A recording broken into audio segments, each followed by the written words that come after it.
Chapter 15. Murder Mile. I vowed never to eat another sweet and sour pork ball in my life.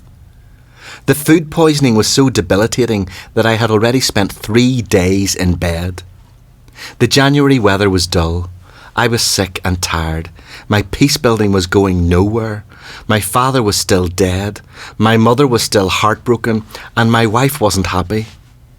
It wasn't a good start to 1988. And then it got much worse. Lesley had persuaded me to try some tea and toast, so I was sitting up in bed with a plastic floral tray on my lap, watching the news on the portable TV in the bedroom. Reports are coming in of a shooting in North Belfast. I immediately felt on edge. Police say that in the past hour, a 19-year-old man has been shot dead in the New Lodge area. New Lodge? I hadn't heard the shots, so it couldn't have been close by. 19? Instinctively, I did a roll call in my head of all the members of the youth club who were 19, hoping and praying that all our young people were safe. Usually in these circumstances, your worst fears were not realised, and it turned out that the victim was not someone you knew personally. But every so often, very bad news followed about a friend, or a friend of a friend, or a family member. This was everyday life and death in Belfast. I heard an urgent rap on the front door of the little house and the sound of Lesley rushing to answer it. I knew immediately something was seriously wrong. "Is Tony in?" said Jerry. Thank God it's not Jerry, I thought. Yes, he's upstairs in bed, still sick with the food poisoning from the Chinese. Are you all right, Jerry? I need to talk to him. Go on up. Jerry was always pale-faced, but when he walked into the bedroom that day, his face was ashen and his cigarette-holding hand was shaking. I felt the sickness in my stomach more profound than any symptom of food poisoning. I knew right away why Jerry was here. I just didn't know the details yet. Who is it? I asked. I heard it on the news. Jerry sat down on the edge of the bed. It's Billy, he said, looking down at the floor. I felt as if I had been thumped in my poisoned guts. No. Are you sure? It's Billy, he said. He was lying sleeping on the sofa in his house, and the bastards burst in and shot him in the chest. We sat in silence for a minute, both trying to take it all in. We were in shock, but while I was teetering on the path to despair, Jerry was getting dangerously angry. After all the fucking harassment he received, with hot tears on his cheeks, they wouldn't leave him alone. Now, Jerry, don't you be going out and doing something stupid tonight, I said. What about the fucking bastards that done this? Well, they will have to stand before God. I knew I sounded sanctimonious and useless. Well, what if I don't want to wait for that? No one's going to listen to all your forgiveness crap now. We sat in silence for another few minutes. Do you want to pray? I asked. Yes, Tone. I prayed a short, simple prayer for Billy's family and friends, for safety for Jerry and all the young people in the youth club, and asked God that Billy's killers would be brought to justice. All I could do was listen and pray and encourage Jerry to look after himself. Lesley had been listening at the door and came in with more tea and tears in her eyes. It's awful, she said. Are you sure it's Billy? This is terrible. Billy had always been fascinated by Lesley, and Lesley flirted with him a little because it was easy to make Billy blush in spite of himself. Lesley hugged Jerry and told him to look after himself. We chatted for a while about what a good mate Billy was, about the loss of his father in the McGurk's bar bombing, the impact of this on his poor mother and on all the lads in the youth club. It was so unfair. His life had been difficult enough, and now it had been taken away from him, brutally and in an instant. I kept thinking about how frightened he must have been in the last moments of his young life. It was too awful to imagine, but it was true. One of our youth club members had been murdered in cold blood. You look like shite, Tone, said Jerry as he left, still shaking. I felt useless. One of our lads had just been murdered. The rest of the youth club members would be traumatised, and just when I was needed most, I could barely get out of bed. Lesley sensed my despair. "Jerry came to see you at the very worst time," she said. "I hope I helped him," I replied. "I obviously couldn't help Billy." "His poor mother," said Lesley. "She lost her husband too." "God love him," I said. "He was all talk, you know, but he was good-hearted underneath it all." "I know.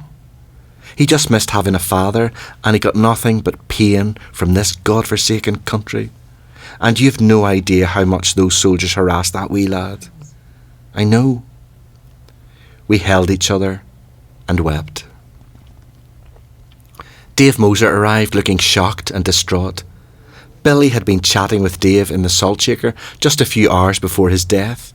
He had called into the cafe with his little niece, who adored him. As the evening drew on, small groups of young people called round to our house.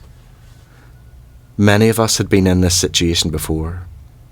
People in Belfast used to say, "It doesn't really hit you how awful it all is until it comes to your own front door." This pain had knocked on far too many front doors. Murder was part of the fabric of everyday life. Our fellow citizens were routinely slaughtered. All we could do on this horrific night was to be there for the stunned teenagers, to listen, to talk, to pray, to grieve with them, and occasionally gently advise the angriest young people not to try to seek revenge, even though the desire was understandable. "Do you think I should go to the wake?" I asked Lesley. "Of course. If you're feeling well enough, why wouldn't you go?" I wasn't feeling well enough, but that wasn't the issue. Did Billy's family really want a Protestant to come to the house, knowing what the last Protestants that came to that house did to Billy? "Do you want to go?" "Yes, of course I do. I want to pay my respects, and I want to see Billy." "Well, you go then. Go with some of the lads. Everyone knows you're the opposite of the people that did this." I asked Den and Jeff what I should do. They told me I should go because Billy loved the youth club. They advised me to buy a mass card, which was probably theologically dubious for a Presbyterian, but I didn't care. I went to the wake with some of the lads. I asked them to check with Billy's mother if she was okay with me being there. She told them she was glad I'd come because her late son loved that old salt shaker. This was peace in the midst of hatred, generosity in the face of evil. The house was dark and quiet, but full of people of all ages. Billy was lying in an open coffin in the same room where he had been murdered a few days before. He looked so young and innocent lying there. I always thought he looked older than his years, but that day he looked younger. I had never seen anyone so young in a coffin before. It was so unfair. He deserved to be here and still alive. He deserved to meet a nice girl one day and get married and have children and die in his bed as an old man with his children and grandchildren around him. Billy never really got a chance. He was just one of so many young people who lost their lives to the hatred destroying this city. Billy was the first victim of 1988 and the 2,900th victim of the Troubles. He was only one of hundreds of young people, mostly forgotten victims of the Troubles, who never really got a chance at life. God forgive us. I was deeply moved by the welcome I received from Billy's family and friends at the wake. There was kindness in the midst of great brutality. When I left the house, I sat in the car with a small group of distraught youth club members. There was no teenage bravado or pretense here, just pure, raw grief. I sat with my hands on the steering wheel, staring out of the window into the night, and I wept with the lads. A few days later, I went to St. Patrick's Chapel for my first funeral mass. I had been in a Catholic church only a few times before. On the first such occasion, I had secretly accepted the Mass at the Clonard Monastery Novena. It was the least Presbyterian moment of my life, and probably a sin from the perspective of both Orthodox Catholics and Protestants. However, this sad day was my first experience of an Irish Catholic funeral. I sat near the back of the church in an attempt to be unobtrusive in case any mourners objected to a Protestant at the requiem. It was a large funeral, and I walked the streets of North Belfast behind Billy's coffin in the midst of a throng of mourners. As I followed the cortege with both Big Daves and a few other volunteers from the youth club, I was aware that I must be one of only a tiny number of people from my side at the funeral. That day only confirmed my conviction that sides are irrelevant. My conviction was further strengthened when the scenario I had feared since my first night at the Saltshaker Youth Club became a reality. It didn't happen exactly where and how I imagined it, but my nightmare of a drive-by shooting came true. Thankfully, the youth club wasn't open that night, but a group of the younger teenagers, many of them younger brothers of our senior youth club regulars, were standing outside the burger bar on the opposite side of the Antrim Road when a vehicle drove past with a gunman shooting indiscriminately at the teenagers. Many were shot and injured. As soon as I heard the news flash on the television, I ran around the corner to see what had happened. The police and the army were on the scene, and a fleet of ambulances was ferrying the injured teenagers to the hospital. This was Belfast in 1988, when teenagers hanging around outside a burger bar, chatting about girls and football and aha, were considered legitimate targets, in this case for the great cause of defending Ulster. For some reason, the loyalist paramilitaries believed that a group of 13-year-olds eating chips and hamburgers were a threat to their Britishness, just like a sad 19-year-old lying sleeping on a sofa in a sitting room.